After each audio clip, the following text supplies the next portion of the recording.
ഭരണാധികാരികളുടെ കാർ ശേഖരം മുതൽ കശ്മീർ രാജാവ് ഉപയോഗിച്ചിരുന്ന കാറുകൾ വരെ ദുബൈയിൽ 1000 മിലിയ വിന്റേജ് കാർ റാലിയുടെ 4ാമത് പതിപ്പിന് തുടക്കമായിട്ടുണ്ട്.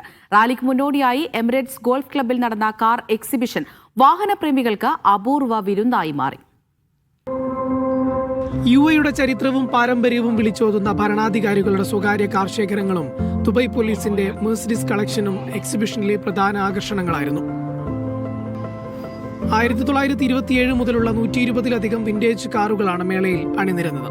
ഫെരാരി, ബുഗാട്ടി, പോർഷെ തുടങ്ങിയ ആഡംബര വാഹനങ്ങളുടെ പഴയകാല മോഡലുകളും മേളയ്ക്ക് മാറ്റേകി. 1955-ൽ F1 ഇതിഹാസം സ്റ്റിർലിംഗ് മോസ് ഓടിച്ച വാഹന ലോകത്തെ എക്കാലത്തെയും വലിയ അത്ഭുതങ്ങളിൽ ഒന്നായ മെഴ്സിഡീസ് ബെൻസ് 300 SLR ജർമ്മനിയിൽ നിന്നും പ്രദർശനത്തിന് എത്തിച്ചിരുന്നു.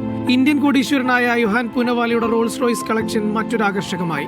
കശ്മീർ രാജാവ് ഉൾപ്പെടെ ഉപയോഗിച്ചിരുന്ന 7 റോൾസ് റോയ്സുകൾ 100 വർഷത്തെ പാരമ്പര്യം വിളിച്ചോതുന്നതായിരുന്നു.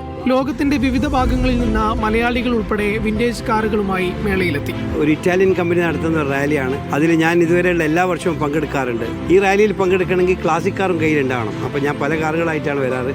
ഇപ്രാവശ്യം ഞാൻ കൊണ്ടുവന്നിട്ടുള്ള എൻ്റെ 1964 ഷെവ്രലെ കോർവെറ്റ്. ഇതിന് ഒരുപാട് ഫീച്ചേഴ്സ് ഉണ്ട്. ഒരു കലക്റ്റഡ് കാറാണിത്.